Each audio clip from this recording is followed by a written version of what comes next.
Assalamualaikum warahmatullahi wabarakatuh, teman-teman, sahabat-sahabat agresor. Thank you banget waktunya sudah hadir di webinar. Puji syukur kepada Allah Subhanahu wa Ta'ala dan Tuhan Yang Maha Esa, kita dikasih umur, dan di umur yang sekian ini masih diberi kesehatan, dan gak lupa juga kita doain teman-teman yang mungkin sedang berkekurangan dalam kesehatan, gitu ya, untuk segera diberi kesehatan dan juga bisa bergabung bersama kita di sini, gitu. Dan juga doa kepada teman-teman kita yang sudah berpulang mendahului kita ya. Oke, thank you banget, terutama untuk Dr. Wahyu selaku SP PFAPSR, betul ya dokter ya? Welcome. Penyebutannya kalau ini semoga nggak keliru.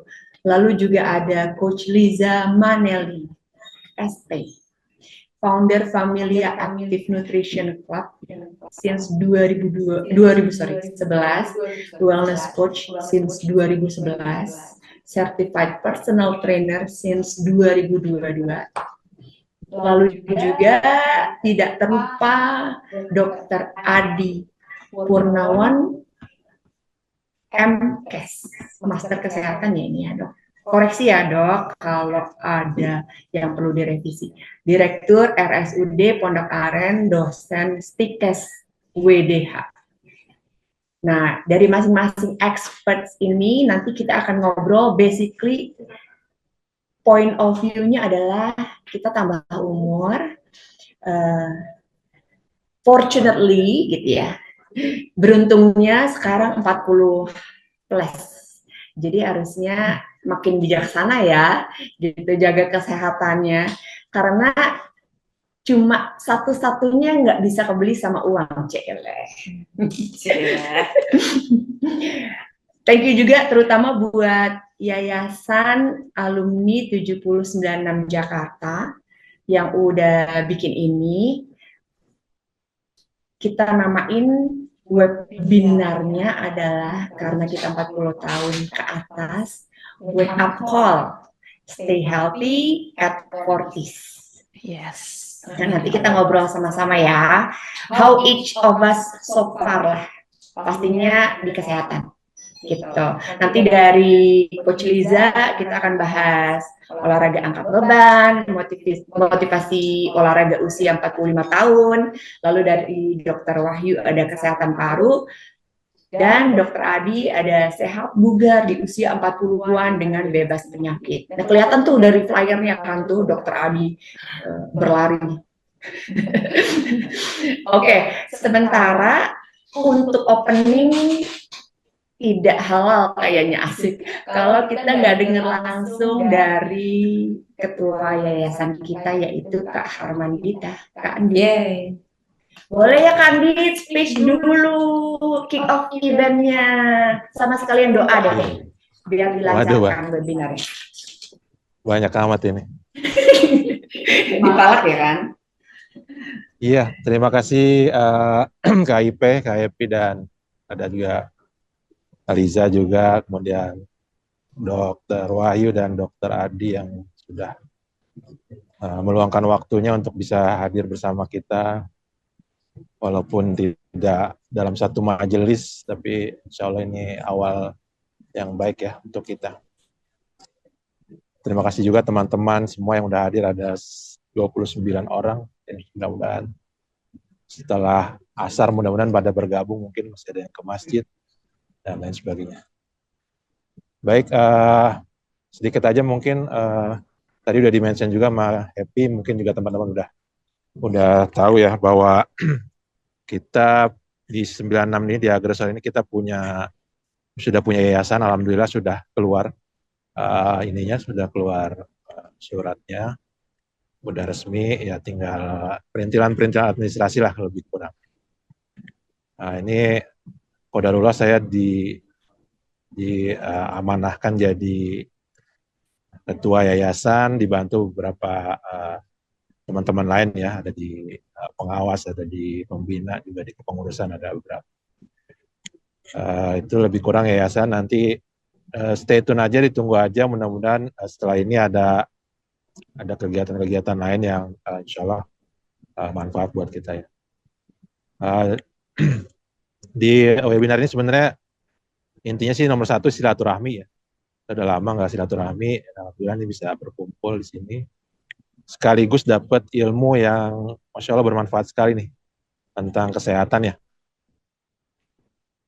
Kesehatan yang adalah investasi kita gitu ya.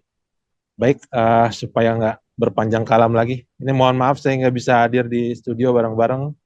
Ada tugas juga, masih di kaki Gunung Salak ini, lagi agak jauh. Mungkin supaya majelis kita makin barokah ya, untuk yang muslim, mari kita buka dengan suratul Fatihah. Ala hadiniyah wa likulli niyatin wassalihah. Al-Fatihah.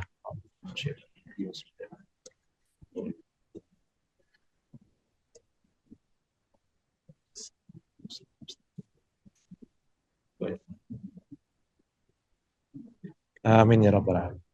Baik, terima kasih banyak Kak Epi. Mungkin teman-teman sekali lagi mohon supportnya, mohon bantuannya buat yayasan yang nantinya juga buat teman-teman semua manfaatnya, bahkan anak cucu kita kalau kita udah nggak ada ya, mudah-mudahan kebaikan-kebaikan ini bisa terus dilanjutkan lah gitu ya. Itu aja, terima kasih banyak Kak Epi, saya kembalikan. Assalamualaikum warahmatullahi wabarakatuh.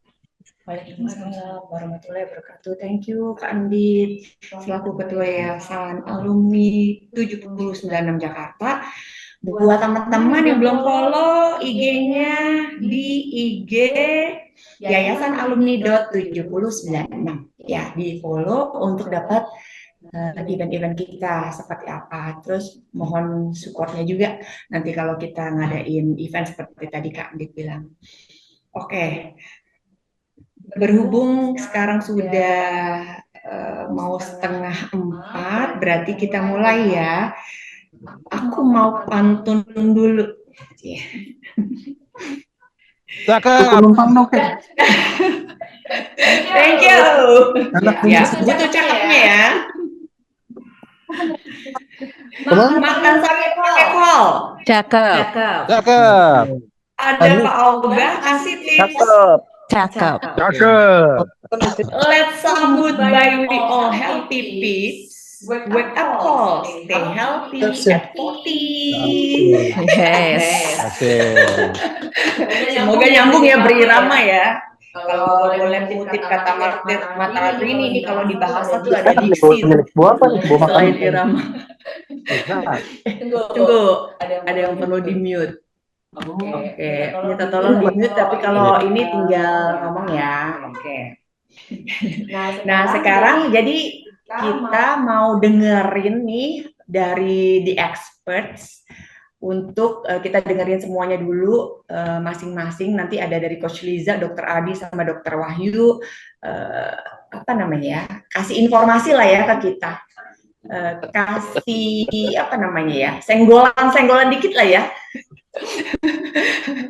Kita mungkin karena ceweknya cuma 1 gitu dan ladies first, jadi mungkin kita mulai dari Coach Liza dulu, habis itu Dr. Wahyu, habis itu Dr. Adi. Nggak apa-apa ya Dr. Adi terakhir ya, karena kan Dr. Adi udah jagoan ultramaraton tuh. Biasanya saya huruf A duluan itu absennya Adi. Oh gitu. Ya udah. Kalau di belakang sekali-kali di belakang. Sekali-sekali. Iya, karena kan jagoan lari, nanti bisa ngejar, tenang aja. Oke. Jadi kita dengerin Dr. Liza dulu, habis itu Dr. Wahyu, habis itu Dr. Adi. Nanti dari situ kita buka question and answer-nya barengan ya, gitu. Jadi minta tolong dikumpulin pertanyaannya atau mau langsung ke kolom chat, silahkan aja. Oke, sekarang kita persilahkan ladies, the one and only Coach Liza Maneli, ST, founder Familia Active Nutrition Club since 2011, wellness coach since 2011, certified personal trainer since 2022. Silakan Coach Liza. Wow, Masya Allah, tabarakallah. Terima kasih banyak Kak Happy. Teman-teman, halo, Assalamualaikum warahmatullahi wabarakatuh. Pertama-tama Waalaikumsalam. saya akan mau share video dulu ya untuk teman-teman simak. Mungkin minta tolong kakak-kakak menyetel video tentang saya sedang naik body scanner yang muka paling bawah ya. Oke, apakah di layar sudah bisa terlihat? Ya, sudah kelihatan. Oke, silahkan disimak dulu teman-teman.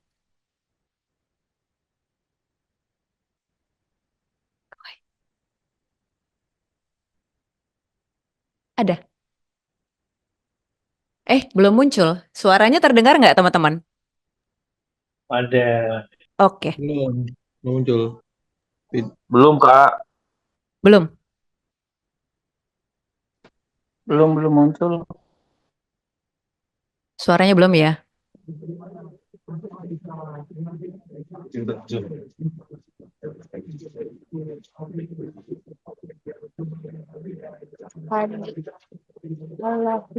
Oke, nunggu ya.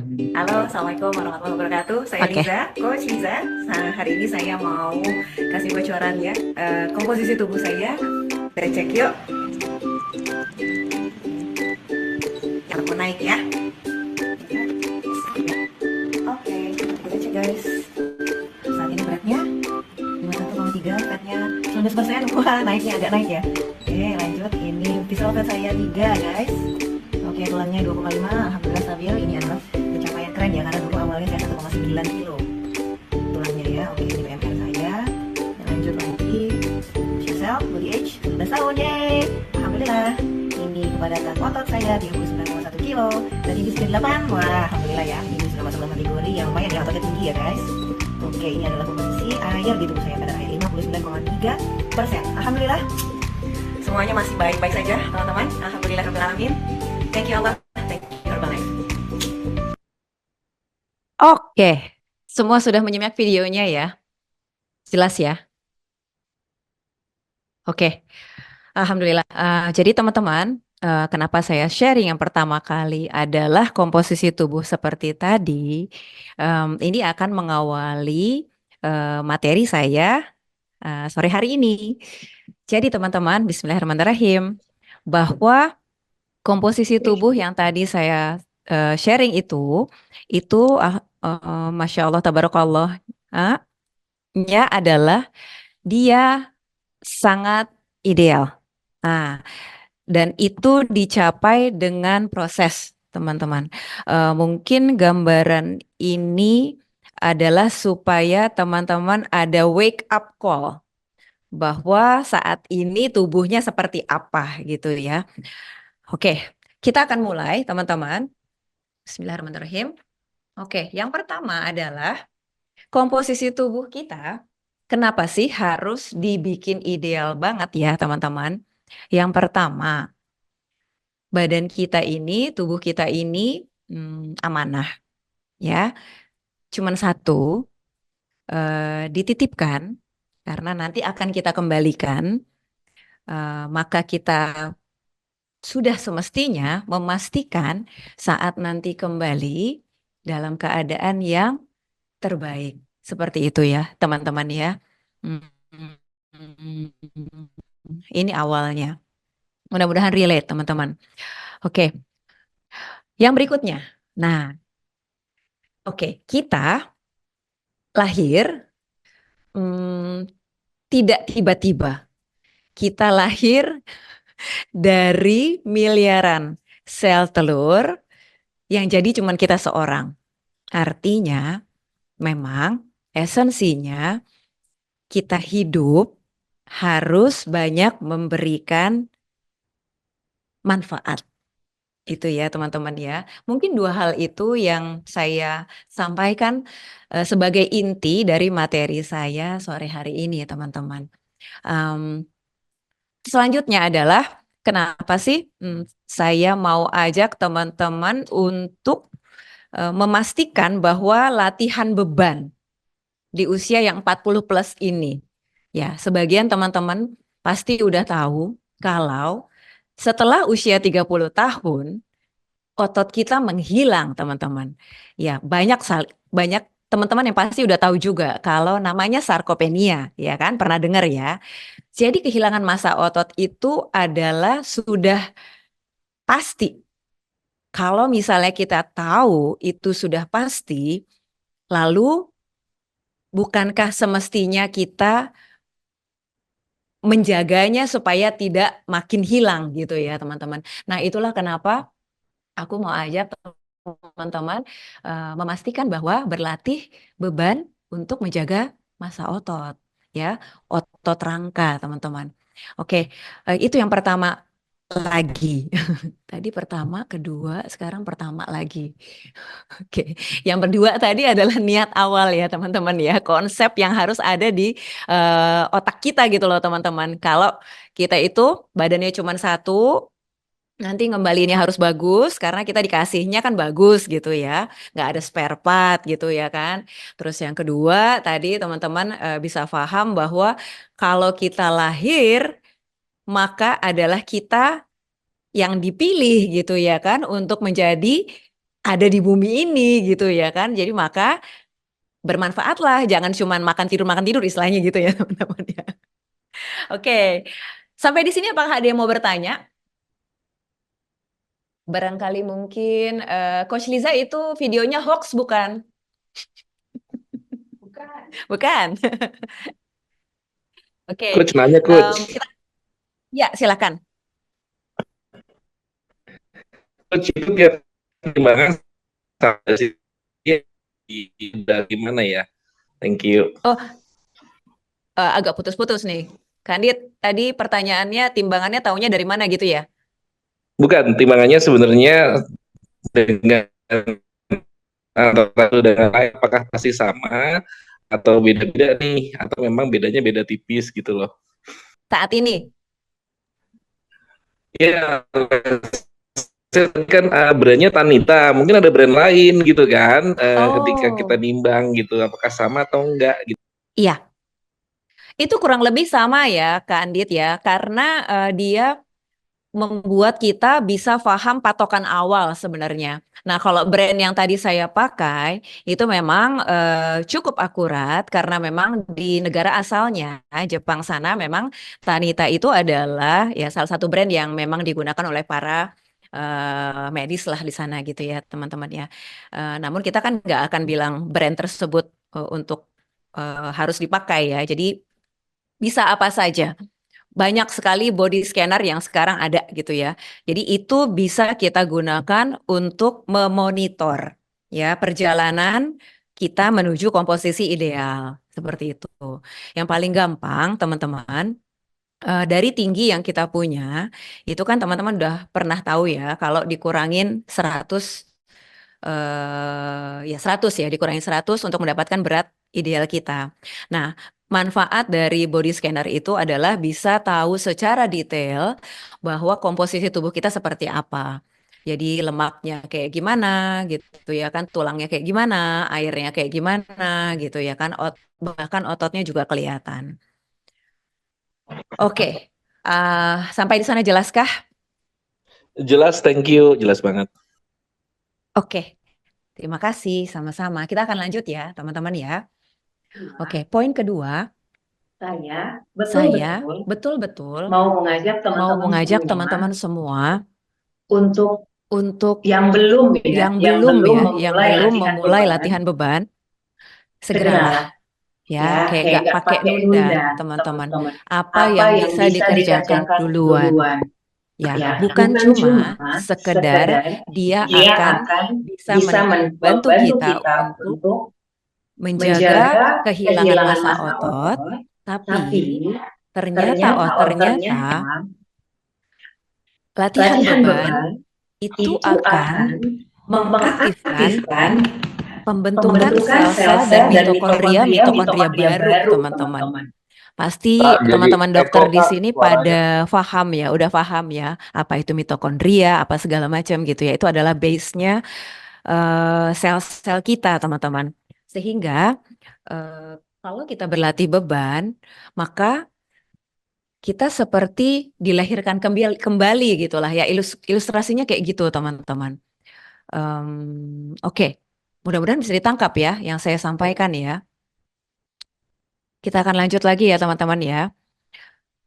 Kalau misalnya, nah teman-teman beranggapan seperti ini. Tapi saya nggak punya waktu, coach, gitu ya kan. Saya sibuk sekali, gitu ya kan. Saya senang mendampingi teman-teman yang sedang juga saya bimbing untuk berprogram ya. Itu lakukan apa yang dia bisa, apa yang teman-teman bisa.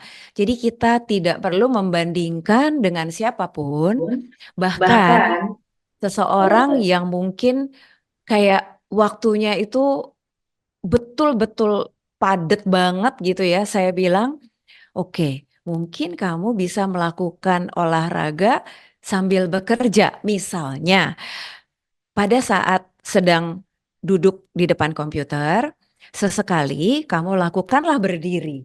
Gitu ya kan? Jadi tidak terus-menerus duduk.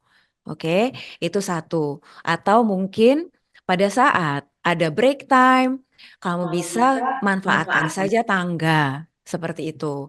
Atau bisa juga seperti ini, teman-teman. Pada saat teman-teman di meja gitu ya sedang bekerja, mungkin teman-teman bisa singkirkan sedikit kursinya di belakang sehingga teman-teman dalam posisi squat dan teman-teman melakukan bekerja.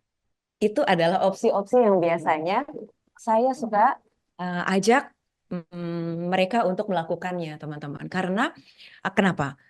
Waktu berjalan terus, kita semua memang harus bekerja gitu ya, istilahnya gitu ya. Kecuali kalau anak Sultan Arab mungkin nggak perlu kerja kali ya. Kalau kita kayaknya perlu kerja ya.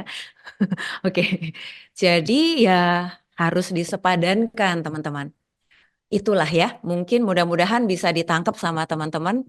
Mulai kepikir nih ide, oh iya ya, aku mulai dengan apa ya? Aku mungkin mulai naik turun tangga dulu gitu ya kan. Terus atau mungkin aku mulai lebih banyak berjalan daripada berkendara gitu ya. Kalau jarak-jaraknya tuh hanya kayak 1 kilo, 500 meter, kayak gitu ya teman-teman ya. Oke, sampai di sini. Lanjut dulu atau ada yang mau ditanya? Coach, mana coach? Ya, Kan tadi katanya latihan badan diri sendiri ya. ya. Ini kalau bebannya overweight, ketika dia Mm-mm. jalan kan berarti dia juga latihan ya coach, bener nggak sih? Iya, Tanya nih coach. iya, iya, iya. Betul. Nah, ini menarik ya. Wawan, terima kasih pertanyaannya. Oke, ini menarik sekali.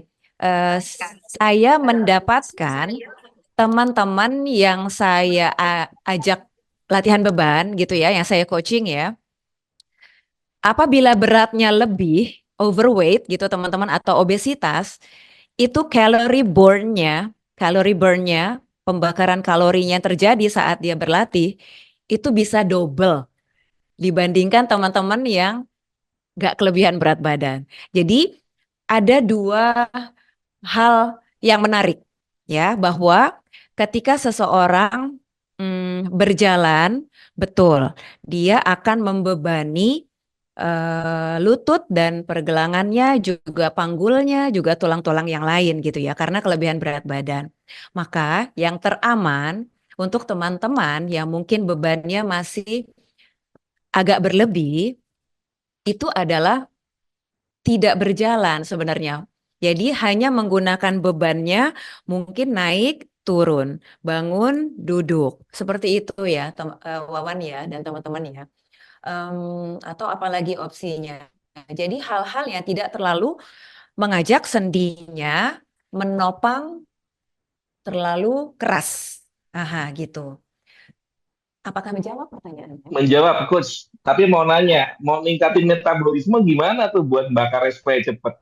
Boleh tahu nggak? Ototnya harus dinaikkan. Oke, Karena, ada yes.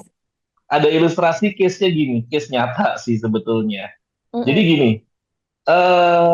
Ketika ada orang mau fitness, dia berat badan waktu itu masih surrounding 90-an lah, gitu kan. Oke. Nah, dengan harapan memang berat idealnya itu terakumulasi jadi 80 Ya. gitu. Nah, tapi ketika dia tidak menjaga makanan, dia bulking tuh. Jadi malah Oke. cepet bisa jadi 10 sampai 15 kilo tuh. Nah, itu what do you think ya, Coach? Thank you. Gaining jadinya. Yes, thank you. Jadi massa ototnya kan nambah, tapi ya Iya. visceralnya dan lain-lain juga nambah. Komposisi Oke. body mass indexnya juga nambah. Monggo, Coach. Thank Oke. you. Pertanyaannya keren lagi nih, Wawan nih. Wah, asik, asik, asik. Ini pertanyaan yang sangat menarik. Karena ketika kita berolahraga latihan beban, misalnya ke gym gitu ya, atau mungkin yang lain gitu ya teman-teman ya, merapikan makan itu adalah faktor terbesar. 70% sampai 80% yang menjadikan kita sekarang itu adalah dari dapur atau dari atau dari pesanan-pesanan GoFood kita itu, teman-teman. Ya, jadi memang dia tujuannya bulking. Misalnya dia mau menurunkan berat badan sebenarnya, tapi makannya besar dan tidak terkontrol. Karena memang ketika kita mau merapikan komposisi tubuh ya, itu satu paket. Gak bisa olahraga latihan beban aja, gak bisa cuman banyak-banyak kardio aja, gitu nggak bisa. Nggak bisa, sekali lagi nggak bisa. Jadi mudah-mudahan teman-teman mulai sore ini berpikir bahwa bukan olahragalah yang menjadikan badan kita sekarang. Namun keseluruhannya.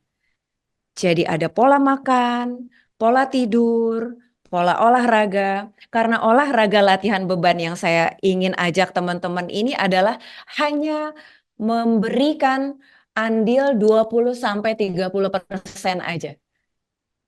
Tapi dia sangat besar manfaatnya gitu. Jadi kalau mau naikkan metabolisme yang tadi Wawan tanya, satu-satunya cara adalah menaikkan massa otot. Catatan pentingnya adalah ketika menaikkan massa otot, lemaknya tidak boleh ikut naik.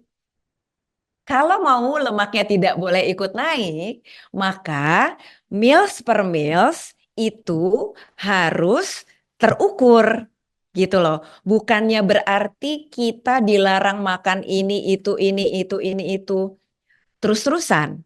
Tapi kita perlu mengaturnya dulu sampai nanti ke angka ideal, baru bisa dibilang bebas makan.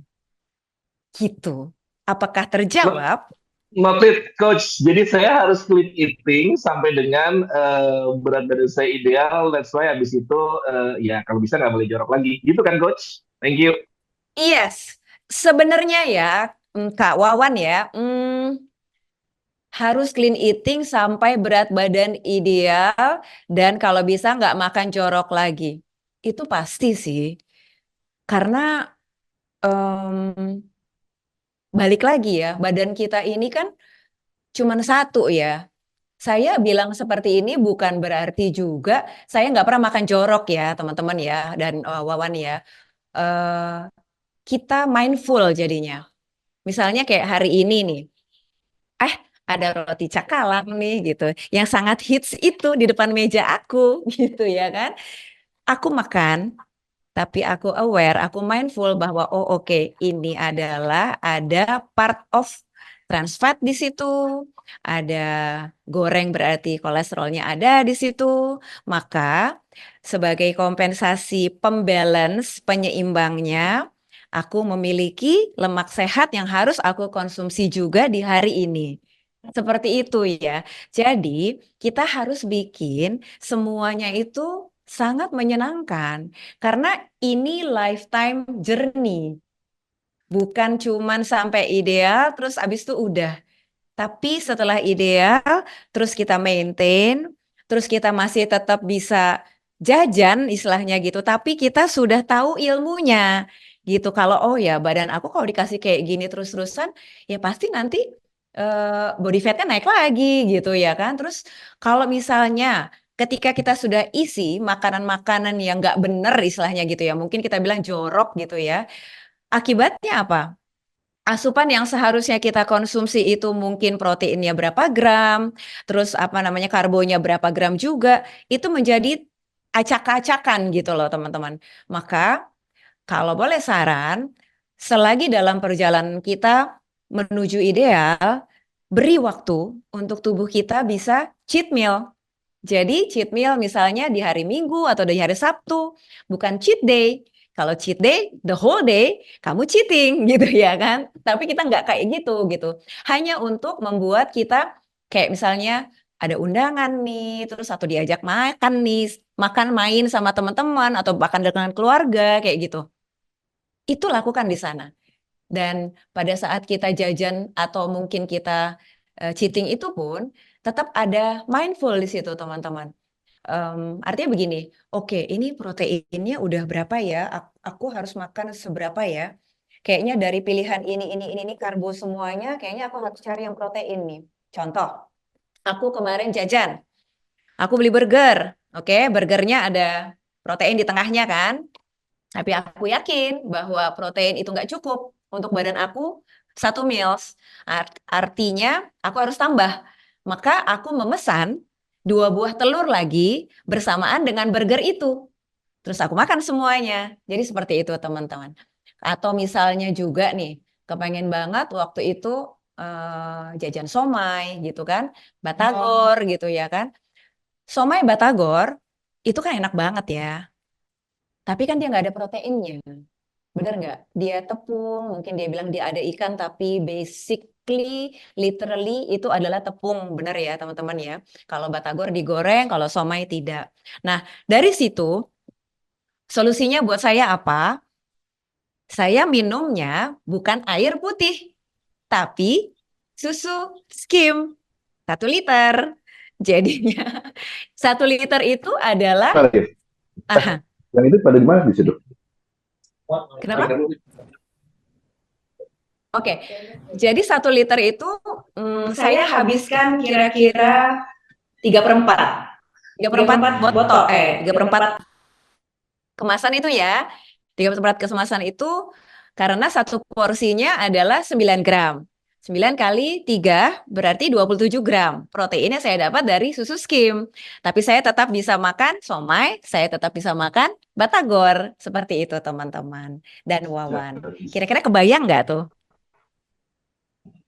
Kebayang coach, nanti yang dipesan cuman kol, pare, sama telur. Itu aja coach. Paham, clean. Thank you. Oh baik. Thank you. Thank you. Wow. Yes, Rahma.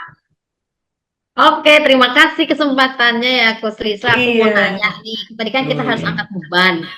Nah, kalau ini sih karena ceritanya tuh kadang tuh kita tuh nggak sempet lah latihan bahasa berat tuh kalau misalnya jalan kaki itu sambil gendong anak tuh udah masuk angkat beban nggak tuh ya Coach ya? Yes, banget. Oh gitu ya. Ya, Berarti namun saya Aha. punya kecil gendong bolak-balik itu emang berarti harus dinikmati ya, bisa sebagai dihitung latihan angkat beban gitu ya.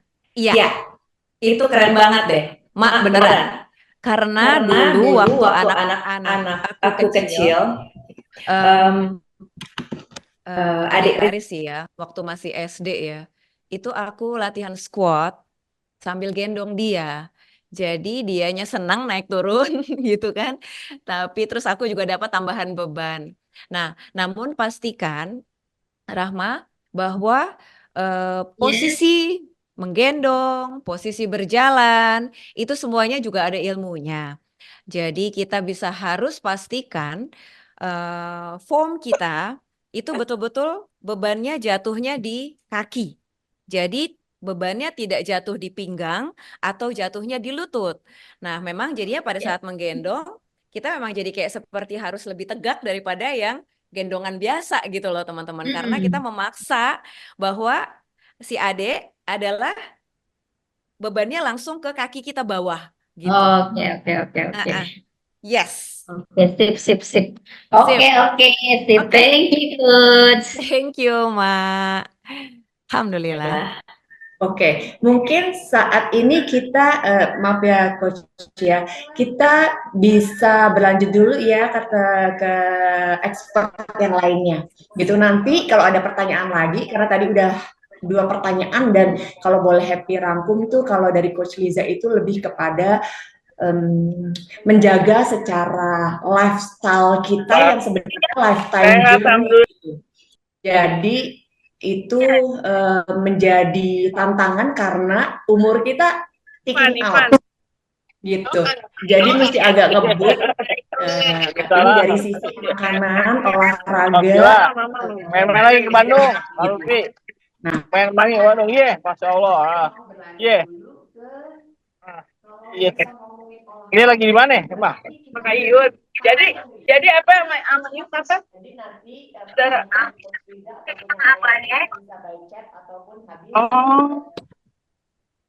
Woi, suaranya orang masuk itu.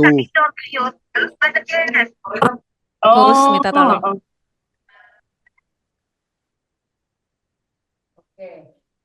Jadi nanti kita kumpulin ya kalau ada pertanyaan lagi setelah expert yang berikutnya. Nah, kita lanjut dengan berbangga hati. Kita punya dokter spesialis paru, Dr. Wahyu Antono. Jadi kalau ngomong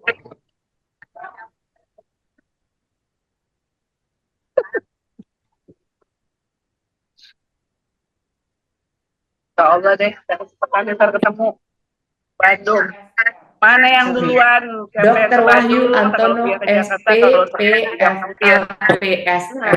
gitu. Jadi waktu dan tempatnya dipersilahkan Dr. Wahyu Antono. Oke, terima kasih Happy. Teman-teman, selamat sore. Assalamualaikum warahmatullahi wabarakatuh. Suara saya kedengaran? Kedengaran Dok, kedengaran aman. Oke, siap. Sebentar ya, saya screen.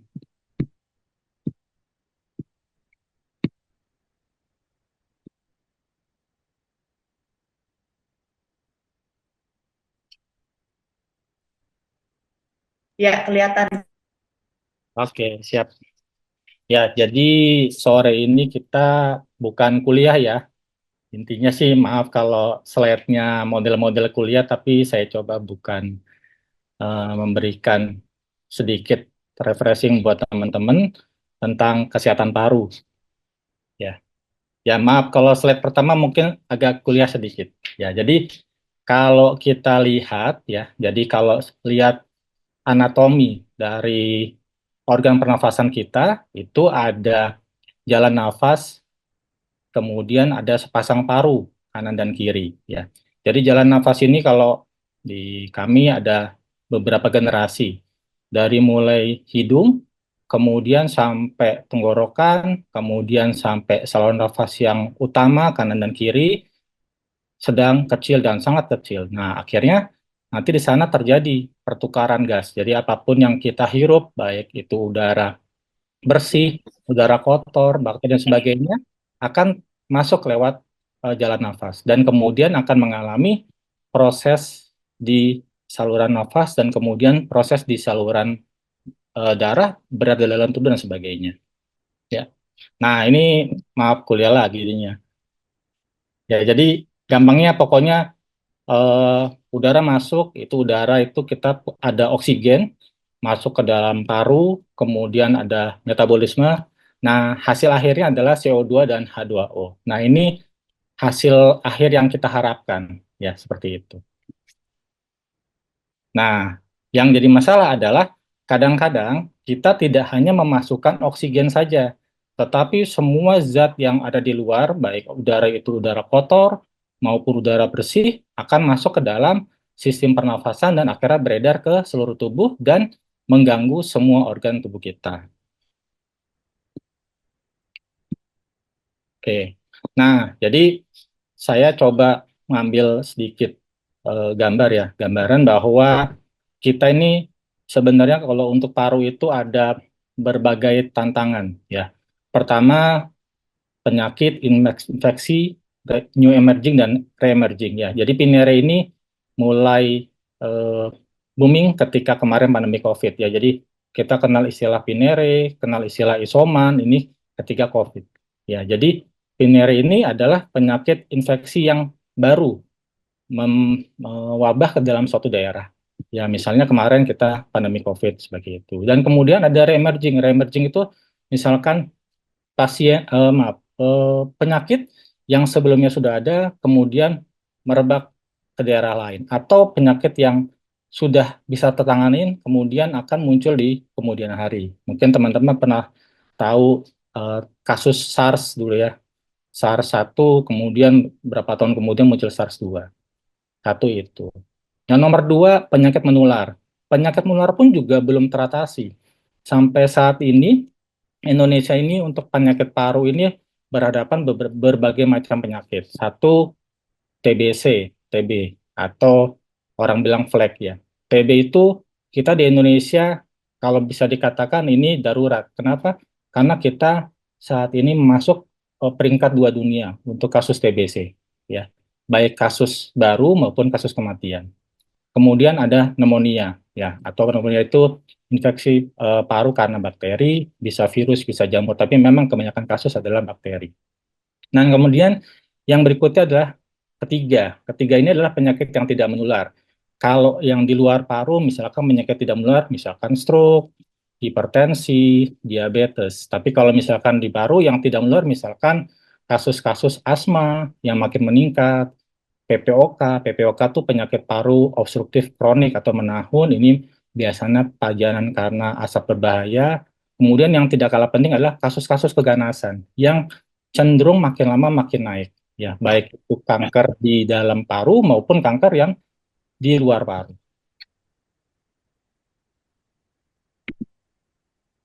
Nah, akibatnya karena ada 3 masalah tadi, pertama tentu saja ini beban gangguan pernafasannya makin lama makin tinggi.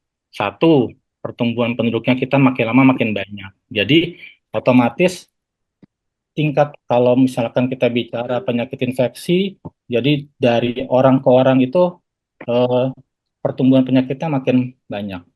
Yang kedua, industrialisasi ekonomi yang makin tumbuh. Ya, dengan banyaknya industrialisasi ternyata juga membuat salah satunya adalah gangguan pernafasan. Misalnya banyaknya industri, kemudian di pemukiman penduduk dan sebagainya. Nah, ini membuat kasus-kasus yang berhubungan pernafasan juga makin meningkat.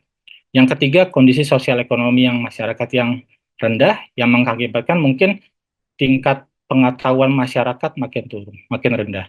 Kemudian perokok, ya kalau kita bicara ya memang yang paling banyak saat ini memang perokok tembakau. Perokok tembakau mungkin sekarang juga adalah istilah perokok vape ya atau rokok elektrik. Dan yang tidak kalah penting adalah Indonesia ini angka HIV dan-nya tinggi, maka berkaitan dengan angka tuberkulosis yang juga makin tinggi. Ya, jadi kalau tadi kita udah lihat anatomi saluran nafas, kemudian kita lihat fungsi paru dan sebagainya. Nah, sekarang kita mau lihat nih, kira-kira gimana sih bakteri, virus, jamur dan sebagainya itu bisa masuk ya. Semua partikel virus, bakteri, dan jamur itu masuk lewat hidung. Maka waktu kita pandemi COVID, maka memang nomor 1 kita disuruh memakai masker. Ya, walaupun memang masker tidak 100% melindungi kita, tetapi dengan memakai masker dapat menurunkan angka masuknya kuman ke dalam tubuh. Kuman masuk ke dalam tubuh lewat hidung, kemudian nanti akan disaring oleh bulu hidung, kemudian sistem antibodi dan sebagainya.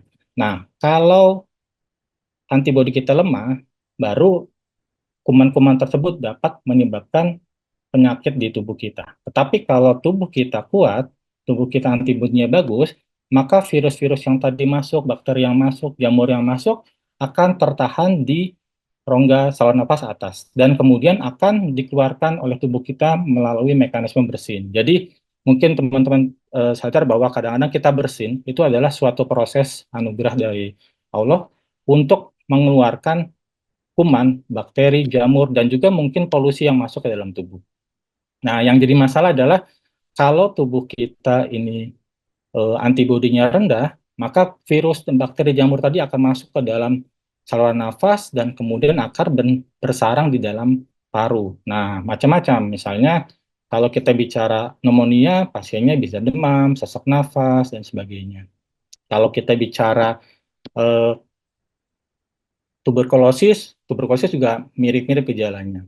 Dan kalau misalkan kita terus-menerus menghirup udara yang kurang bersih, misalkan asap industri, rokok dan sebagainya, dapat memicu pertumbuhan sel kanker. Nah, jadi yang perlu kita jaga, jadi kita sudah di atas 40 tahun, nomor satu memang tadi sudah disinggung dengan makanan bergizi, olahraga, nah yang kemudian obat-obat stimulator. Imunostimulator itu obat-obat buat meningkatkan antibodi. Ya. Kemudian teman-teman bisa mengkonsumsi vitamin, ya, dari vitamin multivitamin dan sebagainya, vitamin C, vitamin B, vitamin E, dan sebagainya. Dan yang tidak kalah penting adalah vaksinasi. Jadi memang kalau vaksinasi mungkin kita untuk dewasa memang kurang familiar ya. Jadi kalau vaksinasi ini biasanya lebih banyak diprogramkan pada anak-anak balita. Tapi memang sesungguhnya pada orang dewasa pun juga ada program vaksinasi. Dan mungkin yang paling penting untuk saat ini banyak yang berkembang tentang vaksinasi pneumonia.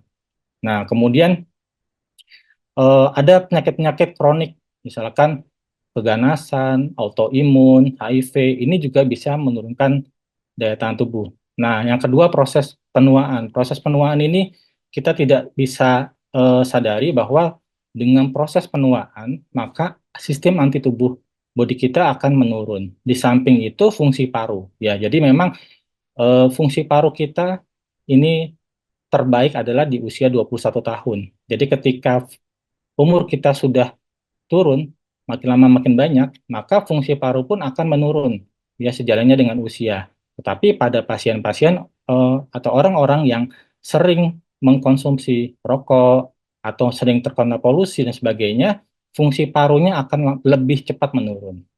Kemudian stres, depresi, kecemasan dan sebagainya ini juga salah satu yang bisa menurunkan daya tahan tubuh sehingga lebih mudah kena infeksi.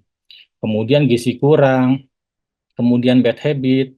Nah, ini juga harus dikurangi. Nah, termasuk kita berhadapan dengan pasien-pasien yang mengalami keganasan atau kanker ya. Jadi pasien-pasien kanker itu kalau ini serba salah. Jadi kalau kita berikan kemoterapi atau radiasi, memang dapat menekan pertumbuhan sel kanker, tetapi di sisi lain dapat menurunkan antibodi atau daya tahan tubuh. Ya, ini fenomena yang sering kita hadapi sehari-hari ya. Jadi kita tanpa kita sadari, misalkan ketika kita di kamar mandi, kita membersihkan kamar mandi ya, kita sering berhadapan dengan bakteri, jamur, kuman dan sebagainya. Bisa lewat polusi di dalam ruangan atau mungkin dari sistem ventilasi. Polusi-polusi di luar masuk ke dalam ruangan, baik itu di kamar mandi maupun di dalam ruangan. Artinya polusi itu sebenarnya atau kuman bisa kita temukan di mana saja. Ya, jadi memang mau nggak mau dengan kondisi seperti ini yang tidak bisa kita hindari, mau nggak mau sistem kekebalan tubuh kita memang harus ditingkatkan. Nah, jadi kalau bicara tentang penyakit paru ya, jadi ada beberapa kategori orang yang mudah terkena infeksi paru. Ya, nomor satu balita, jadi bayi, kemudian anak-anak di bawah 5 tahun, lansia, ini orang-orang yang rentan atau lebih mudah kena penyakit infeksi terutama. Kemudian anak-anak yang lahir prematur. Jadi kalau lahir prematur, ini fungsi parunya biasanya kurang baik. Kenapa? Karena parunya belum berkembang secara sempurna.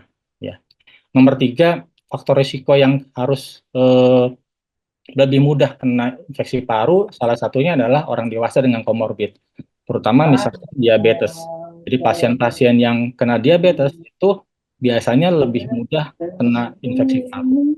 kemudian juga ada perokok aktif ya. Jadi kalau kita bicara perokok, jadi baik itu perokok aktif, perokok pasif, jadi sekarang juga ada istilah third hand smoker, ini sama-sama beresiko kena infeksi, terutama adalah infeksi paru. Ya, maaf ini kuliah lagi ya. Jadi kalau walaupun memang kita berhadapan dengan berbagai macam polusi, berbagai macam bakteri dan kuman, tapi kita teman-teman nggak usah khawatir, karena tubuh kita punya mekanisme pertahanan paru. Jadi dari mulai hidung, apapun akan disaring lewat bulu hidung. Sampai ke dalam paru, maka semua organ masuk akan disaring untuk dimusnahkan atau dikeluarkan kembali. Nah, yang jadi masalah, penyaringnya ini kita harus pertahankan. Jadi salah satunya adalah kita mengurangi tempat-tempat yang terkena polusi, dan yang pasti kita harus berhenti merokok. Jadi kalau teman-teman masih merokok, disarankan untuk segera berhenti merokok. Baru berhenti tuh. Nah, jadi sama seperti penyakit lain ya, atau organ lain. Jadi intinya organ apapun, baik itu organ saluran pernafasan, organ saluran cerna, dan sebagainya, tetap kita pola hidup sehat. Nomor satu yang kita bisa lakukan, hindari stres, istirahat cukup ya. Jadi tidur berkualitas, kemudian tadi Coach Lisa sudah nyinggung tentang konsumsi makanan, olahraga, dan sebagainya. Dan memang kalau tubuh kita perlu vitamin, kita boleh suplai vitamin. Teman-teman bisa suplai vitamin dengan vitamin yang berbentuk tablet, ataupun mungkin yang alami dari buah-buahan, sayuran. Bahkan disarankan kita juga untuk usahakan untuk berjemur setiap hari. Ya, nah di usia 40 tahun tentu saja tubuh kita sudah banyak gangguan ya. Kalau ya kita harus ngecek misalnya penyakit yang sederhana, ngecek tensi, ngecek MCU, darah, foto ronsen. Nah, kita lihat apakah kita punya penyakit komorbid atau tidak. Kalau kita punya penyakit komorbid, maka penyakit-penyakit itu bisa kita tangani lebih dini. Kemudian lingkungan yang bersih, sirkulasi udara yang baik, dan yang penting juga tadi adalah telah disinggung tentang olahraga yang rutin ya, baik indoor ataupun outdoor. Ya, jadi ini kesimpulan slide saya ya. Jadi kita sebenarnya menghadapi berbagai masalah dan tantangan di kesehatan paru ya, terutama untuk masalah infeksi. Nah, memang mau nggak mau salah satu pencegahan infeksi paru adalah dengan pola hidup sehat ya. Dan pola sehat ini bisa kita lakukan setiap hari, setiap saat. Walaupun memang ancaman infeksi itu ada di mana-mana, tapi dengan kondisi tubuh kita yang sehat, insya Allah kita bisa mengatasi semuanya ini. Ya, mungkin itu sekian dari saya. Terima kasih. Waktu dan tempat saya kembalikan ke Happy. Assalamualaikum warahmatullahi wabarakatuh. Waalaikumsalam. Warahmatullahi wabarakatuh. Thank you banget, Dokter Wahyu. Ini kayaknya tadi dokter bilang olahraga. Ini ada yang ngechat nih bilang Dokter Wahyu awet muda, kagak berubah tuh mukanya. Ini pasti rajin olahraga nih. Aduh. Oke, Happy bacain chat juga nih dari Kak Dian. Gimana cara berhenti ngerokok yang efektif, Dok? Tuh. Oke. Kalau bicara berhenti merokok, sama tadi kayak Coach Lida. Nomor satu adalah niat. Ya. Kenapa? Karena kalau dengan niat yang keras, insya Allah bisa dilalui. Ya. Nomor dua, memang kalau ini kan kita bicara rokok ya. Rokok itu zat aktifnya kalau bisa dikatakan ini terlalu dahsyat ya. Karena ada penelitian, begitu seseorang merokok, maka dalam 6 detik kemudian maka akan terjadi efek ketagihan di dalam otak kita. Ya, mau nggak mau, nomor satu adalah niat. Nah, nomor dua, kalau misalnya sudah niat masih belum efektif, ya kedua mungkin kita harus jauhi pergaulan dengan teman-teman orang yang merokok. Ya, karena dengan kita agak menjauh dari orang yang merokok, mungkin keinginan kita untuk merokok juga berkurang. Dan yang ketiga, kalau misalnya nih masih tidak bisa berhenti merokok, ya ada berbagai tempat rumah sakit sudah ada poliklinik untuk berhenti merokok, ya nanti bisa dilakukan terapi, ya seperti itu. Oke, thank you. Sebenarnya ini juga tadi pertanyaannya relate sama Kak Kilam ya. Lingkungan tadi udah dijelasin sama Dokter Wahyu seberapa pengaruh lingkungan terhadap kemungkinan terkena penyakit paru. Katanya begitu. Berarti lingkungan yang merokok itu ya yang akan berpengaruh juga terhadap paru ya, Dok ya. Betul. Jadi kalau kita bicara rokok, ini kan orang tahunya nomor satu adalah perokok aktif. Perokok aktif itu jelas efek rokoknya juga dahsyat. Nomor dua ada perokok sekunder atau orang kedua ya. Nah, perokok pasif ini juga sama bahayanya. Kenapa? Perokok pasif ini dia dapat molekul yang lebih kecil. Teman-teman perhatikan, kalau orang merokok dari bentuknya besar, cerutu, kemudian asapnya dikeluarkan, ya, kemudian itu molekulnya makin lama makin kecil dan akan terhisap orang lain. Nah, biasanya kalau molekulnya kecil, biasanya kelayanannya itu ada di saluran nafas yang paling dalam. Ya, biasanya kalau pernafasan paling dalam, tentu gejalanya lebih berat. Makanya mungkin zaman dulu pernah ada orang bilang kalau orang kena perokok sekunder ya, atau orang kedua itu memang lebih dahsyat, betul. Dan yang sekarang ada istilah namanya third hand smoker. Jadi third hand smoker itu misalnya orang merokok, kemudian asap atau asapnya ya, terutama itu nempel di baju, nempel di lingkungan sekitar, dan terhisap orang lain. Nah, ini juga termasuk berbahaya buat tubuh.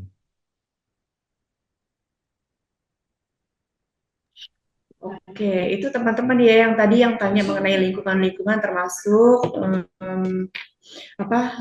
social smoker dari Kak Noel ya, sama ya tadi udah dijawab sama Dokter Wahyu. Terus juga, sorry kelewat nih, ada satu pertanyaan lagi mungkin nanti yang lain dibacain habis Dokter Adi ya, maaf ya teman-teman. Ini satu pertanyaan lagi nih buat dijawab Dokter Wahyu saat ini. Ganti permen, suplemen buat paru.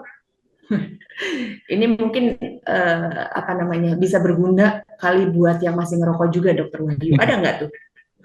Ini ceritanya buat pengganti rokok ya? Sama nggak tuh Kak Dian sama Kak Komang pertanyaannya? Ya nanti bisa langsung kasih feedback ya, komen langsung. Jadi kalau suplemen ini maksudnya apa ya? Pertama mungkin suplemen buat kesehatan paru. Kalau kita bicara suplemen kesehatan paru sebenarnya tidak ada yang khusus. Artinya semua suplemen itu dianggap dapat meningkatkan daya tahan tubuh. Nah, kalau kita bicara suplemen buat terapi mengganti merokok itu sebenarnya di dalam penelitian memang ada, tapi memang biasanya kalau mengganti permen itu efek ketagihannya masih terasa ya buat orang-orang yang merokok.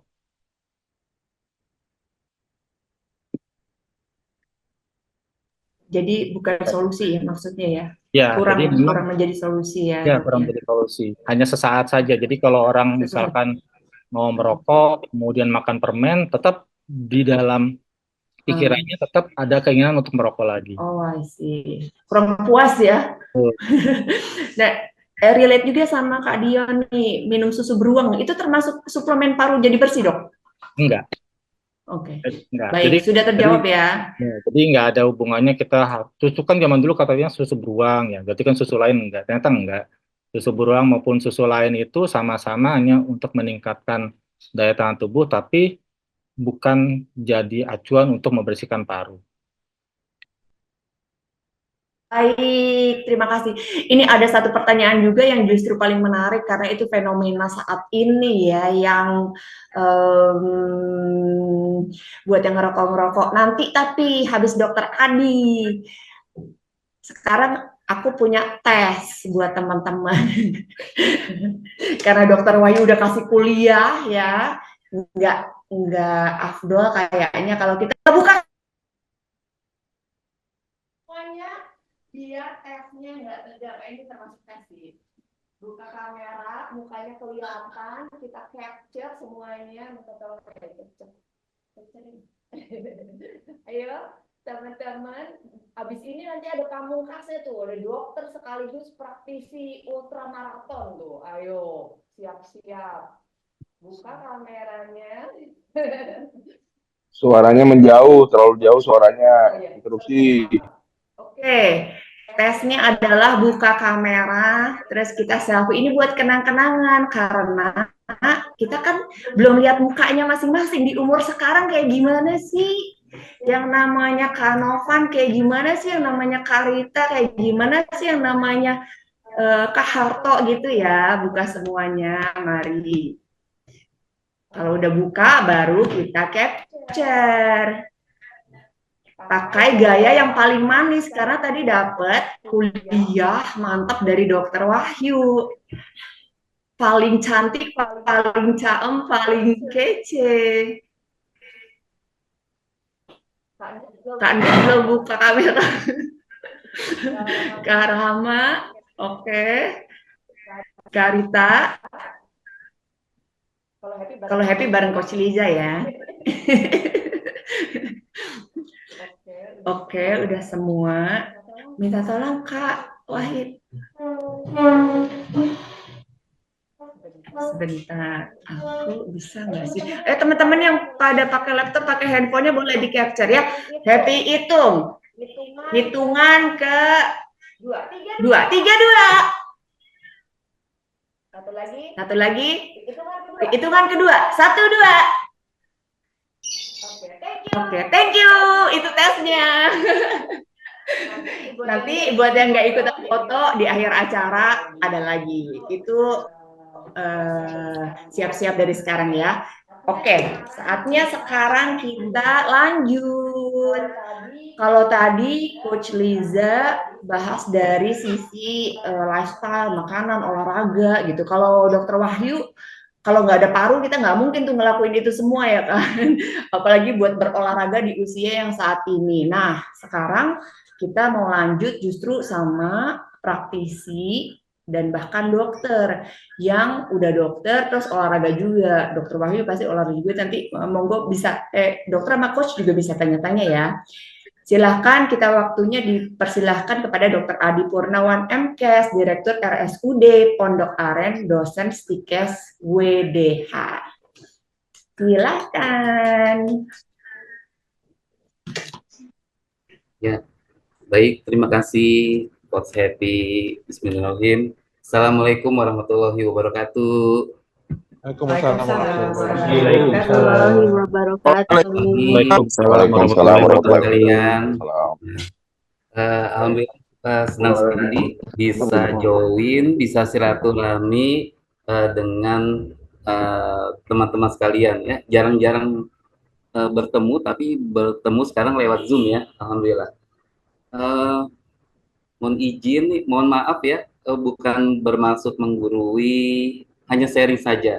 Barangkali di sini ada yang lebih senior, artinya ataupun lebih mahir, lebih ahli dibanding saya. Ya, di sini sebenarnya coach-coach semua ini, Coach Liza juga, terus yang lebih ini dari saya juga ada. Mungkin karena saya diminta untuk sharing-sharing terkait dengan apa sehat dan bugar, bebas penyakit. Baik, mohon izin untuk share. Ya.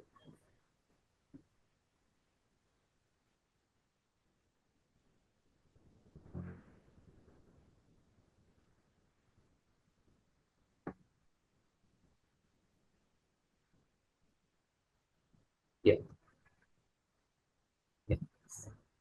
Ini sehat, bugar, bebas penyakit, ya. Di usia 40 tahunan, ya. Ini sedikit CV saya, ya. Ini materinya sharing-sharing, nanti ada beberapa Ya, sebagai disclaimer ya, di siklus kehidupan ya, siklus kehidupan kita bahwasannya kita dari dalam kandungan, kemudian kita di dalam eh, kandungan, kemudian kita lahir, kemudian kita bayi, balita, remaja, dewasa, kemudian sampai dengan kita sekarang umur 40 ya, jelita ya, jelang 50 tahun, kemudian nanti kita akan memasuki usia 60 tahun, 70 tahun, 80 tahun, dan 90 tahun. Ya, semoga umur kita akan lebih akan panjang. Ya, angka harapan hidup kita ya di Indonesia itu kurang lebih sekarang rata-rata 72 tahun ya, 72 tahun. Artinya ya kalau seandainya kita bisa mencapai minimal 72 tahun, artinya kita berarti sudah mampu melewati ataupun lifestyle kita berarti sudah baik gitu. Kemudian sakit usia muda. Saat ini ternyata yang sakit itu bukan hanya orang tua, ya. Yang masih muda pun banyak juga yang sudah meninggal, ya. Bahkan masih SD, SMP, SMA, ya, banyak mereka semua yang sakit. Bahkan orang cuci darah pun sekarang bukan hanya orang usia di atas 40 atau 50 tahun ya. Ternyata yang SD, SMP, SMA pun sudah banyak yang sakit-sakit, sudah banyak yang mempunyai penyakit kronis ya. Kemudian kematian ya, kematian ternyata ya ini salah satu takdir yang tidak bisa kita hindari, tetapi kita bisa dengan cegah, yaitu ketika kita tidak sakit ataupun kita mampu mengetahui di mana untuk mencegah daripada kematian daripada sakit ya. Kemudian kematian sangat saat aktivitas ya. Mungkin teman-teman sekarang sudah tahu ya, kegiatan-kegiatan olahraga ya, olahraga yang bermacam-macam olahraga ya, lari pun ada, badminton pun ada, sepak bola ada, ataupun lagi aktivitas, semuanya pun ada yang menyebabkan ataupun kematian. Artinya ketika tidak mengetahui, artinya ketika tidak listen to your body gitu ya. Kemudian modernisasi ya, zaman sekarang canggih, semuanya makanan sebuah fast food, junk food, semuanya makanan serba bisa dipencet dengan HP, dengan tangan, semuanya bisa datang dengan mudahnya ya. Dan juga dengan modernisasi makanan segala macam, bukan hanya makanan tapi juga minuman, semuanya yang bisa mempengaruhi daripada tubuh kita. Nah, teman-teman sekalian, sehat dan bugar ya, ini mungkin pengertian sedikit ya. Keadaan sehat baik secara fisik, mental, spiritual maupun sosial yang memungkinkan setiap orang untuk hidup produktif secara sosial dan ekonomi. Kemudian untuk bugar, kemampuan tubuh untuk melakukan kegiatan sehari-hari dengan penuh energi, dan setelah menyelesaikan kegiatan tersebut masih memiliki semangat dan juga tenaga cadangan untuk menikmati waktu senggang dan siap untuk melakukan kegiatan lain yang mendadak ataupun tidak terduga.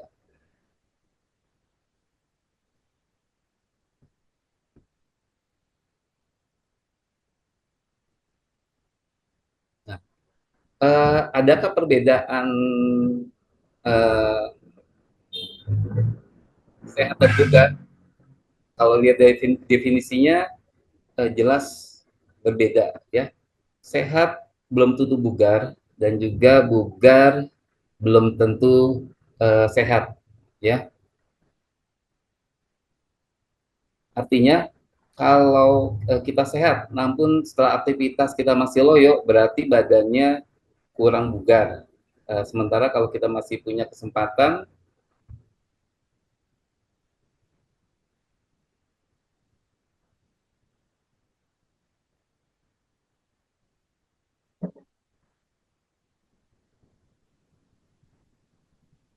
Suaranya dokter hilang ya. ya, jadi masih ada kesempatan ataupun stamina yang lebih. Ya, jadi sehat belum tentu bugar, bugar belum tentu sehat. Siap-siap. Siap-siap aja dong. Ya kita mudah-mudahan nggak ada apa-apa. Minta tolong host di mute. Early detection yaitu dengan salah satunya yaitu dengan mengukur IMT kita, yaitu indeks massa tubuh. Ayo teman-teman, sudah mengukurkah IMT kita, berat badan dibagi dengan tinggi badan meter persegi kuadrat, ya. Ini normalnya 18,5 sampai dengan 25, gemuk lebih dari 25 sampai dengan 27, obesitas ini lebih dari 27, ya. Kemudian deteksi kita berikutnya yaitu dengan rajin ataupun cek gula darah ataupun tekanan darah. Gula darah GDS-nya harus kurang dari 200, kemudian tekanan darah juga harus kurang dari 120 per 80. Nah, kemudian cek juga berkala ketika kita memang seorang perokok, kemudian tinggi konsumsi gula, garam dan lemak, malas bergerak, kemudian memiliki riwayat keluarga DM, hipertensi, ya. Jika kita tidak mempunyai alat, bisa juga kita mengecek ataupun di Bindu, puskesmas, praktek dokter, klinik, rumah sakit, dan lain sebagainya. Nah, ini salah satu screening berikutnya, yaitu adalah mengukur lingkar perut, ya. Jadi batas aman lingkar perut untuk laki-laki tidak lebih dari 90, untuk wanita tidak lebih dari 80. Kalau di ukuran baju, ya, di ukuran baju itu laki-laki berarti maksimal L, ya, wanita berarti maksimal M, ya. Kemudian cek nadi. Nah, kita juga harus mengetahui nadi secara maksimal ketika kita olahraga ataupun kita aktivitas fisik, yaitu 220 dikurang usia. Kalau dihitung rata-rata kita, ya, rata-rata kita itu adalah 46-47. Artinya 220 dikurang 47 saja itu sekitar berarti 163, ya. 163, 164 itu adalah nadi maksimal kita, ya. Artinya ketika kita sudah nadi kita 160-an, berarti kita harus sudah hati-hati dan kita harus mengurangi aktivitas kita, karena dikhawatirkan bisa menjadi serangan jantung dan menjadi keadaan yang tidak kita inginkan, ya. Kemudian faktor risiko, ya, untuk yang usia kita memang yang banyak adalah penyakit tidak menular, ya, yang dapat memicu penyakit tidak menular, ya. Ini contohnya DM, hipertensi, ya, kemudian stroke, itu adalah penyakit tidak menular jantung.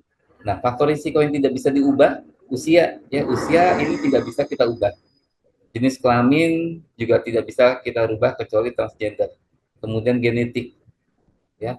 Kemudian faktor risiko yang bisa diubah, ini pola makan, ya, pola makan kita, aktivitas fisik, ya, bagaimana kita bisa mendisiplinkan diri, bagaimana kita bisa memaksakan diri untuk melakukan aktivitas fisik di sela-sela kesibukan kita. Kemudian kebiasaan merokok, ini masih bisa dirubah, konsumsi alkohol dan kelebihan berat badan. Nah, untuk pencegahan sendiri, yuk kita cek kesehatan, kita screening kesehatan. Di usia kita yang sudah 40 tahun, minimal sekali adalah 1 tahun sekali, ya. 1 tahun sekali kita harus cek darah lengkap, urin lengkap, ya, dan juga HbA1c, yaitu untuk early detection untuk penyakit gula. Jadi teman-teman sekalian, ya, jangan takut, jangan khawatir. Artinya ketika kita sudah mengetahui penyakit kita sedari dini, kita bisa mengintervensi langsung gitu, dibandingkan ketika kita penyakitnya sudah parah. Ketika sudah parah, butuh waktu, ya, butuh waktu untuk penyembuhannya, ya.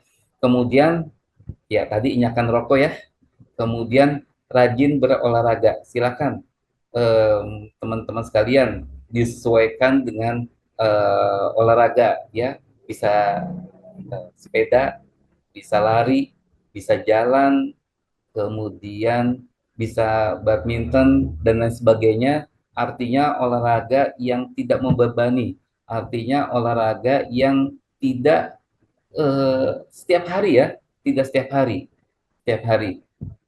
tidak olahraga setiap hari. Kalau 1 minggu, kalau saya ya 1 minggu itu 5 hari, 2 hari itu off, artinya untuk istirahat, untuk rest gitu. Kalaupun seandainya 2 hari itu pun ya hanya ringan-ringan saja, ya. Mungkin di sini olahraga harus juga yang benar, ya. Ketika kita aktivitas, jangan sampai olahraga juga bisa menimbulkan cedera, ya. Seperti halnya tadi Coach Lisa bilang, ya, semuanya ada ilmunya, ya. Olahraga juga perlu ilmu, ya.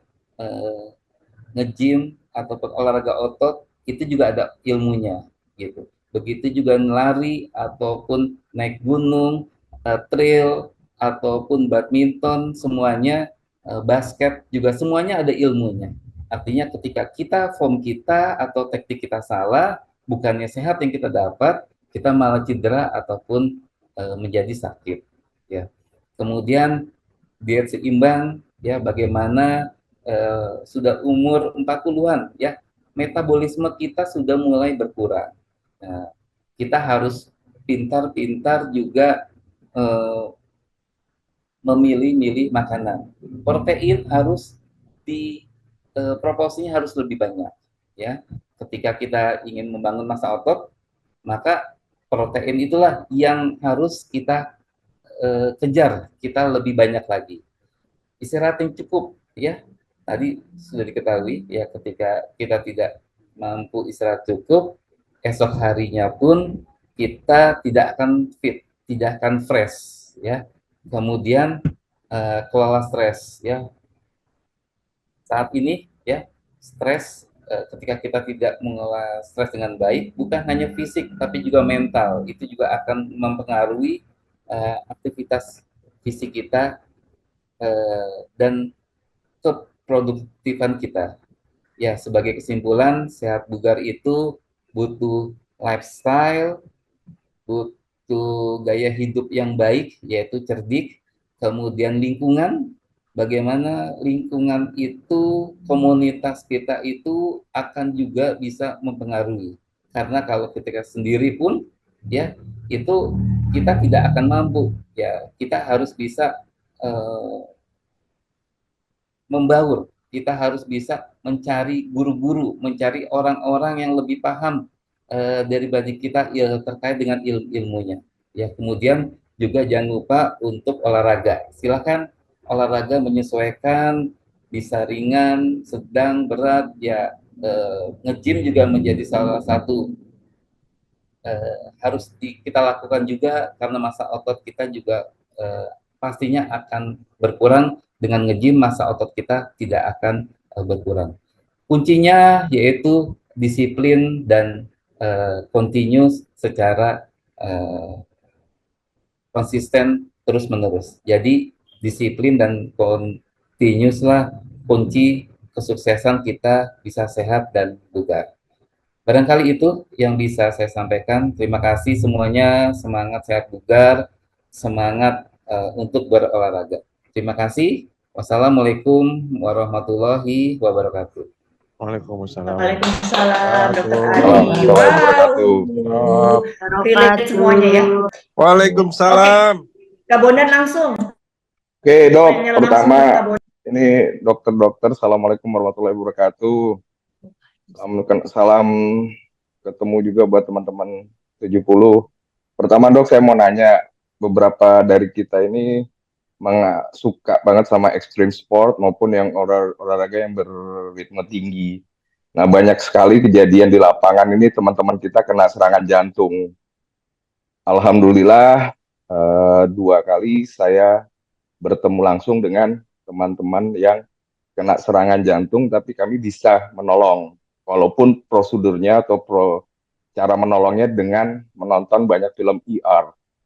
Artinya film-film serial itu TV kita tonton, terus ya kita praktekin, alhamdulillah 2 kali orang-orang tersebut bisa kita tolong. Nah, tapi saya ingin tahu sebenarnya ada teori khusus nggak nih untuk menolong teman-teman yang suka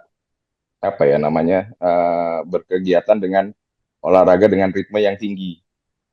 Dan di antara kita ya pasti ada yang masih senang sama extreme sport karena itu membuat hidup lebih hidup. Yang kedua, perokok. Perokok ini ada nggak sih, Dok, penelitian yang seseorang itu kebal banget sama paru-parunya secara genetikal?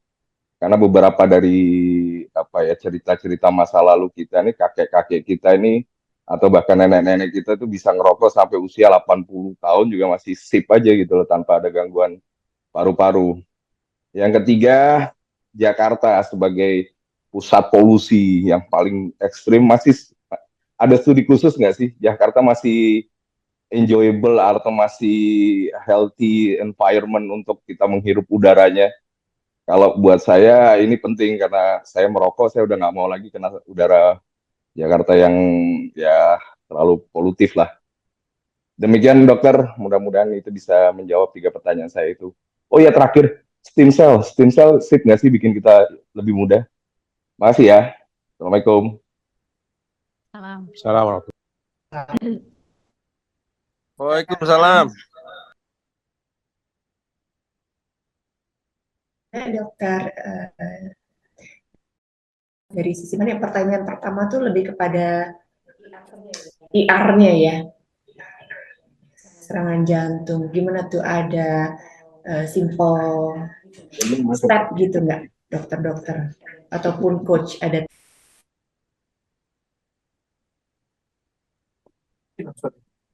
Iya. Langsung dijawab atau gimana? Langsung aja dong. Langsung aja ya. Ya, baik. Aja dong. Ya, terima kasih Om Bondan. Ketika kita ingin olahraga, mungkin kita ada goals-nya. Dan untuk mencapai goals itu mungkin kita juga harus mengukur. Semuanya ada prosesnya. Ketika kita tidak bisa serta-merta kita langsung ingin mencapai ataupun yang ekstrim-ekstrim. Ketika kita ingin mungkin seperti angkat beban ataupun ingin lari, kita nggak bisa langsung juga full maraton ataupun ultramaraton. Itu semua butuh proses. Nah, ketika semuanya kita mampu mengukur diri artinya listen to your body, kita tahu kemampuan diri kita, maka hal-hal yang tidak diinginkan itu tidak akan terjadi ya. Nah, yang terjadi saat ini memang banyak sekali kalau istilahnya orang ikut-ikutan ataupun FOMO ya, ataupun ingin ngetren aja tapi tidak mau prosesnya. Kemudian juga ketika kita melakukan aktivitas juga tidak sadar diri gitu, tidak melihat kemampuan kita. Nah, ketika kita ikut-ikutan, ketika kita FOMO, tidak melalui proses yang panjang, ya maka yang terjadi biasanya ataupun tidak melalui program, yaitu salah satunya terjadi serangan jantung, di mana serangan jantung itu sebenarnya bukan hanya salah satu di antaranya faktor keturunan, tapi juga kemudian faktor berikutnya yaitu faktor melebihi ada kapasitas. Nah, yang terjadi ya ketika aktivitas fisik ya saat ini memang ada beberapa kejadian-kejadian seperti hal yang tadi saya sampaikan, ada yang meninggal juga. Nah itu memang ketika tidak ada nadi ya, yang harus dilakukan adalah memang resusitasi jantung paru ya, langsung dilakukan RJP ataupun pijat jantung, yang bisa dibilang itu adalah hitungan makin cepat ya, makin cepat itu makin baik ya, makin cepat makin baik, karena kalau ketika kita golden periodnya adalah 30 menit di awal ya, kalau kita terlambat itu ataupun biasanya kalau terlambat itu akan menyebabkan kematian. Nah, ketika olahraga ekstrim-ekstrim, naik gunung ya Om, kemudian main motor, trail-trailan, itu kita juga harus ada warming up ya, harus ada pemanasan dulu gitu. Kemudian setelah pemanasan intinya, kemudian juga pendinginan. Ini untuk semuanya olahraga tidak serta-merta langsung naik gitu. Yaitu salah satu kalau kita ini, nah ketika kita udah siap adalah ketika pemanasan warming up kita tuh ya minimal 10 atau 15 menit. Nadi kita sudah di atas 100, itu berarti udah siap itu tubuh kita untuk melakukan aktivitas yang latihan intinya seperti itu. Nah, untuk RJP ya keren nih Om Bondan nih, udah bisa menolong. Itulah sebenarnya yang diharapkan, bukan hanya orang medis aja, tapi juga orang-orang non medis itu semuanya bisa hadir untuk menolong dimanapun kapanpun gitu. Sekarang sudah banyak yang dilatih ya orang-orang kesehatan untuk melakukan setidaknya pertolongan pertama ya, dimana kalau sebelum tenaga kesehatan datang itu bisa hadir di situ untuk memberikan pertolongan pertama. Kemudian yang kedua tadi, yang kedua ini apa namanya, studi mengenai apa namanya secara genetikal rokok ini kuat nggak sih? Ada orang yang kuat sama rokok kebal? ya. Ini kayak kalau rokok ini lebih identik sama Dr. Wahyu nih. Yang ada genetikal yang kuat kan? Dr. Wahyu nih, spesialis paru nih. Kalau rokok merokok karena berhubungan dengan paru ya. Oke, baik. Ya, Komandan. Jadi gini. Jadi kalau bicara kekuatan secara genetik ya. Jadi kalau studi secara genetik kekuatan orang menghadapi asap rokok memang sampai saat ini belum ada. Yang kebanyakan kasus atau kebanyakan penelitian adalah penelitian meneliti seberapa besar efek rokok buat penyakit di paru. Itu yang sudah ada. Contoh misalnya kanker paru. Kanker paru itu dari 100 orang perokok ada 15% orang yang merokok. Berarti yang 85% tidak.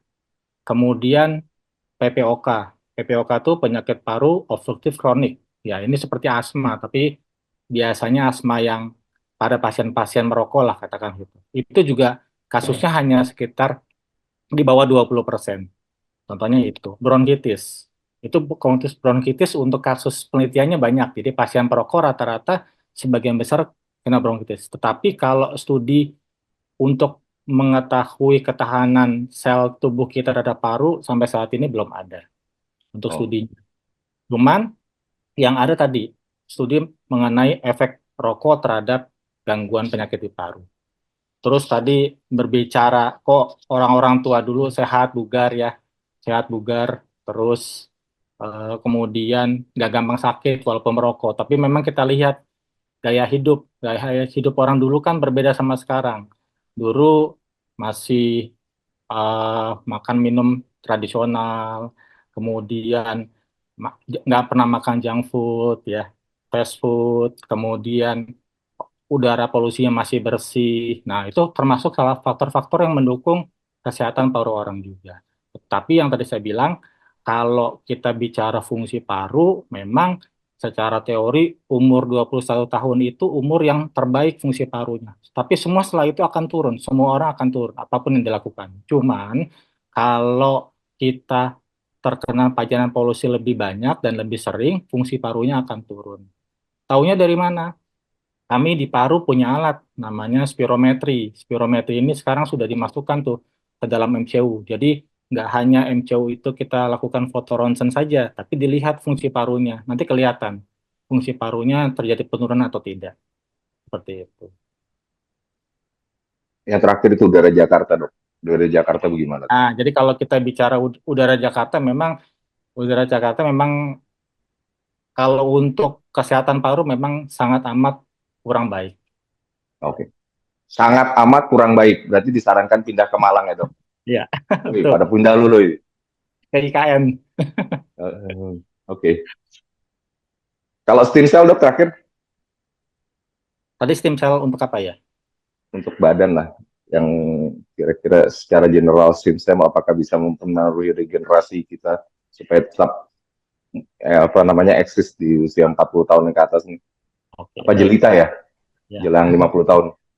Jadi kalau kita lihat stem cell ini sudah banyak penelitiannya tentang stem cell ya. Jadi kita yang tadinya penelitian mengenai penyebab penyakit, kemudian pengobatannya, sekarang kita balik ke awal nih ke stem cell. Tapi memang di berbagai bidang, baik paru ataupun penyakit dalam dan sebagainya, memang ada beberapa penyakit yang sudah bergerak ke arah stem cell. Ya, contohnya misalkan untuk kanker paru yang tadinya kita hanya kemoterapi, radiasi, sekarang kita bergerak ke arah stem cell. Barangkali ini salah satu upaya kita untuk memperbaiki tubuh kita. Ya, mungkin nanti ke depannya mungkin semua akan bergerak ke arah stem cell. Keren banget penjelasannya.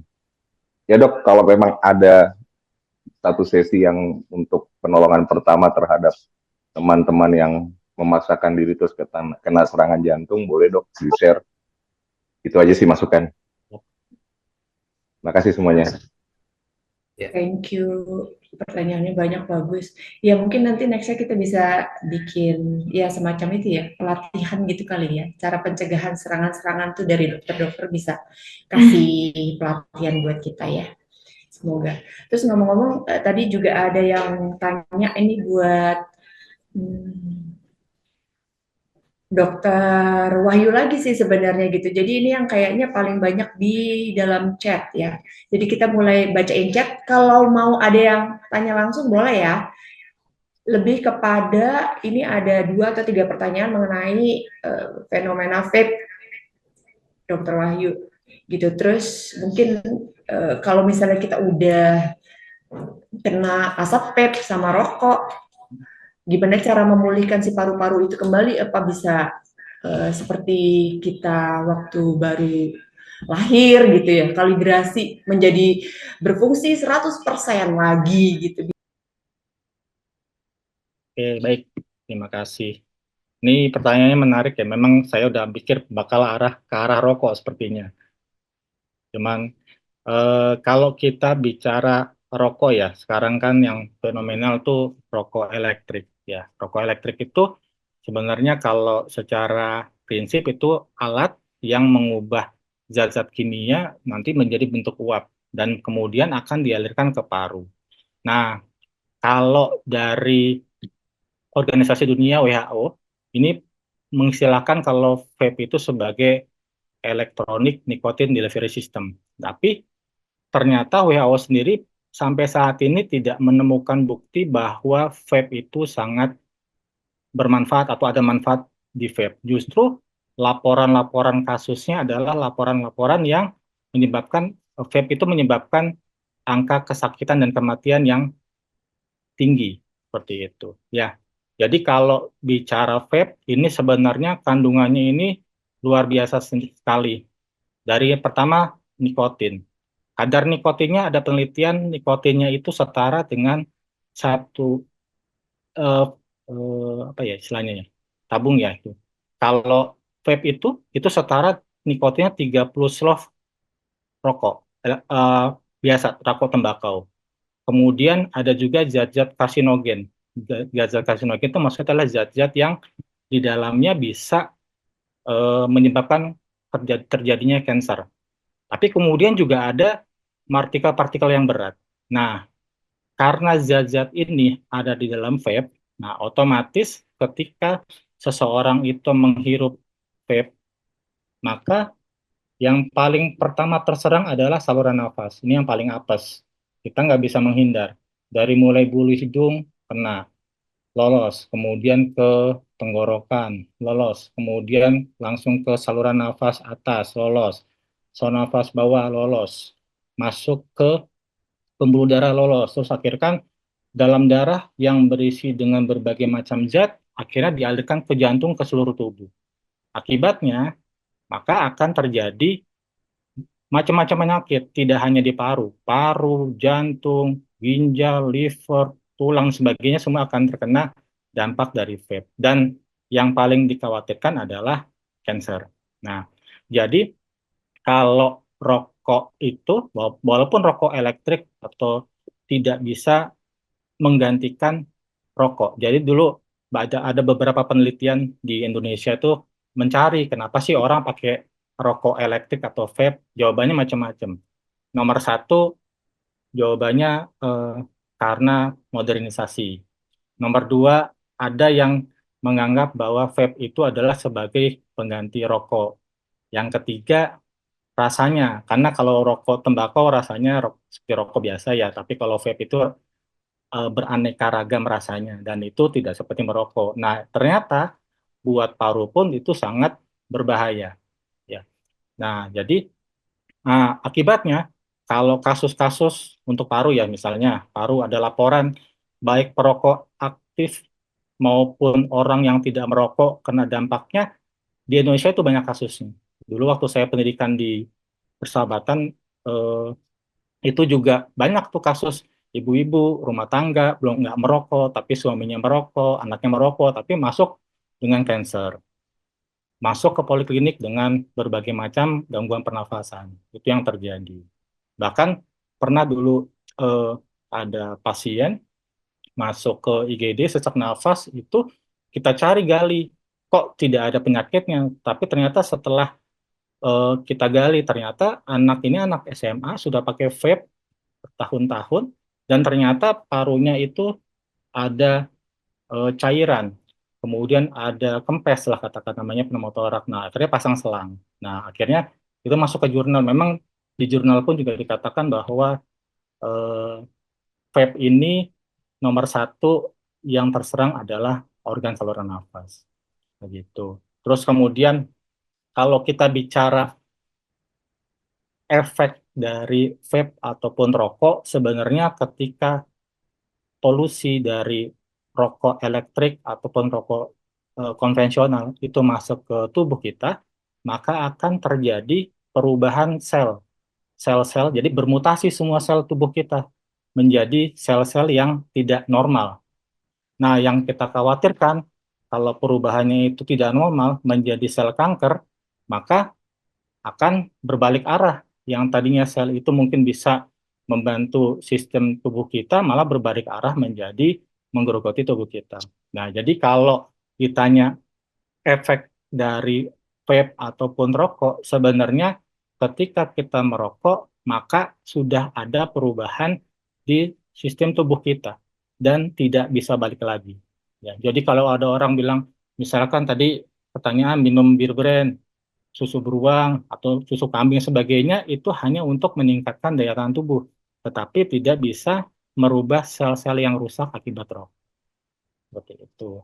Ya, jadi memang terapinya bukan kurangi rokok, tapi memang berhenti merokok. Oke, mungkin itu. Siap. Thank you, dokter.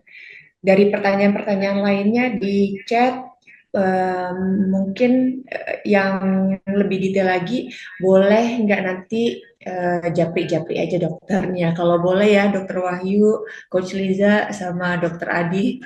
Mengingat waktunya sudah mau jam 5, gitu. Thank you. Atau ada mau pertanyaan lagi yang mau nanya langsung? Mungkin ke Coach Liza, gimana cara langsing? Diwakilkan dulu. Gampang. Tadi ada yang bocoran yang nanya mau langsing. Ya udah, nanti kalau ini japri aja ya. Oke. Terima kasih banget waktunya. So far, ya.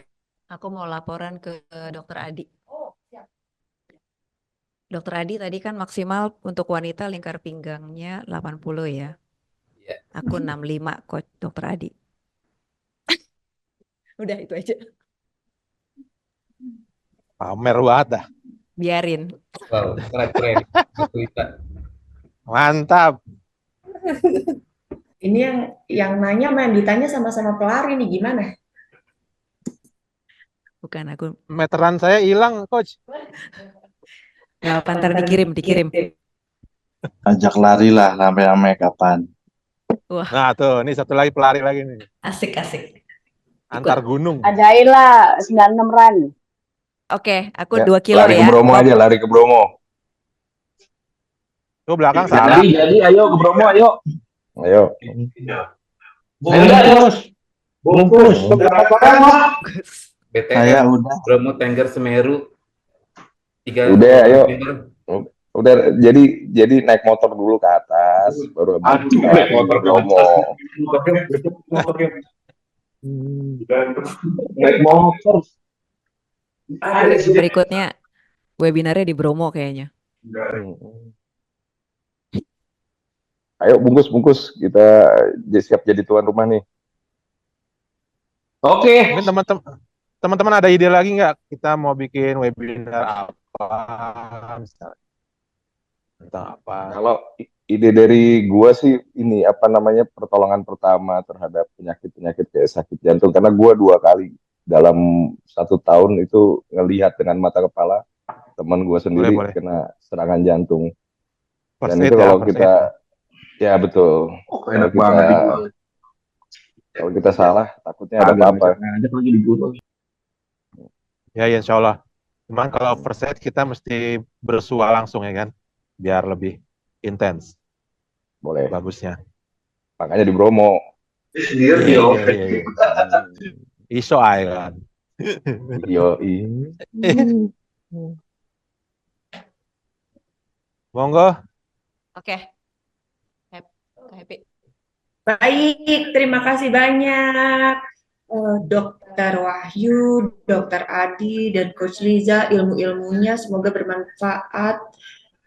Dan kita baiknya mungkin langsung action lah ya, gitu. Either nanti kita bareng-bareng olahraga atau bisa dilakukan masing-masing sendiri, gitu.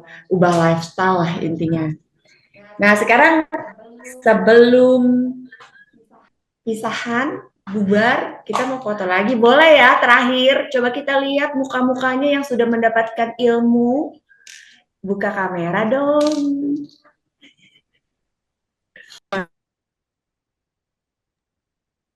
Yo, kita foto.